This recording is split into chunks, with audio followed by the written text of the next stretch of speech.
guys, this is our 7th stop and napakabilis ang panahon kasi parang kaalis lang namin sa Manila. Ngayon nandito na kami sa Baguio. Kumakain ako ng strawberry ice cream at nasa likod ko po yung pinaka-famous na mark ng Baguio. Kaya ang buhay pag mag-i-enjoy ka at ang buhay pag masaya ka sa ginagawa mo, actually hindi mo malang namamalayan. Ang dami mo nang nagagawa, hindi mo namamalayan. Itong araw na pala kami araw-araw, ibang hotel, ibang lugar, at araw-araw ang dami namin nai-inspire. Kaya kain mo na ako. Yahoo!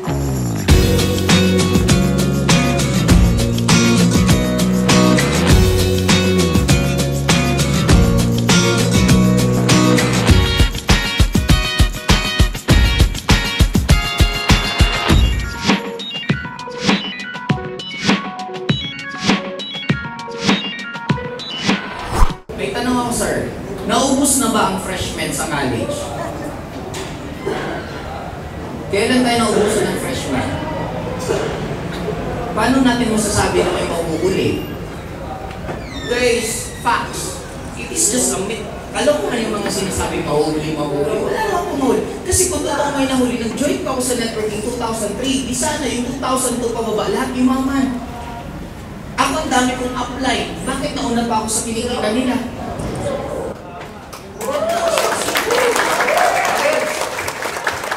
Kaya guys, it is just a myth. Ito mismo facts to pa. Paano natin ito kukontrahin? Mas dumami pa po yung population ng Philippines. Tandaan mo itong 3 million natin, itong buong mundo to. Kasama na po dyan yung Africa, kasama na dyan yung UAE, Singapore. Ang laki pa po ng market sa totoo lang. Sobrang laki. Baguio na nga lang, wala pang top earner dito kasi ang Baguio sobrang positive. Gaano ka positive ang Baguio? Tuwing may bagong kumpanya naglilipatan, walang nag-i-stay. Kaya kung gusto nyo marating, just stay. Kahit ano pang kumpanya puntahan nyo, magbago, magluma, pareho pa rin, mag-i-effort ka pa rin. Magsisipag ka pa rin, pareho pa rin dadaanan, mare-reject ka pa rin. Kaya don't ever believe sa mga magsasabi sa'yo, join ka dito, yayaman ka, wala kang gagawin. Eh, mas magduda ka, isipin mo na lang kung lahat kayo walang ginagawa. Ano na lang mangyayari? Pero ito pa, pag sinabihan kayong ganito, join ka sa akin, wala kang gagawin, yayaman ka. Ibalik mo sa kanya tanong, eh bakit ikaw may ginagawa? Anong ginagawa niya? Oh, hindi totoo, sinasabi niya siya nga may ginagawa. Kaya be careful guys. Ako, if you want to become successful, mahihirapan kayo, mapapagod kayo, makakaramdam kayong gusto nyo mag-quit, maraming tao magtatawa sa inyo, but it's just normal. Part po siya ng dadaanan mo for you to become successful. Kaya huwag niyo pong iwasan yun. Kumbaga habang nare-reject ka, habang napupuyat ka, matuwa ka kasi ibig sabihin, tama yung ginagawa mo.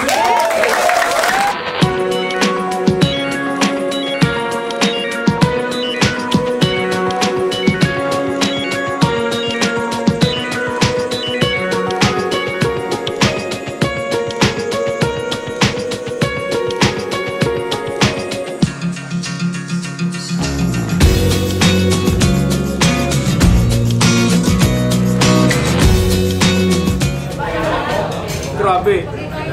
Akala ko magda-diet na ako. Hindi, pero promise, last na to.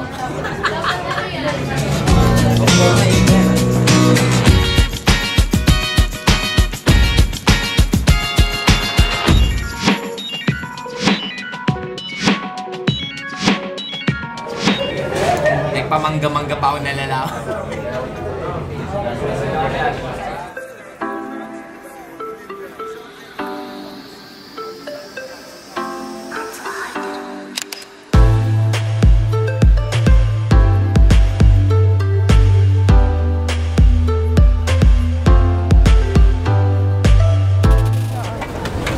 Hi guys! Naalala nyo ba to?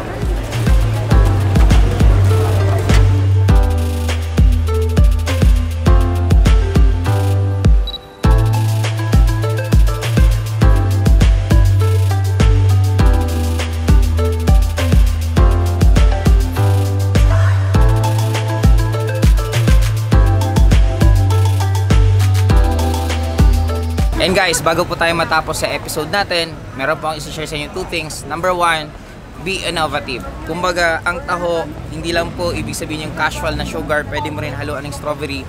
Always remember, kung ang plan A mo hindi natupad, ang alphabet meron pa hanggang Z. Ibig sabihin pwede kang mag plan A, plan B, plan C, plan D. Ang haba pa. Kaya always learn to think outside box.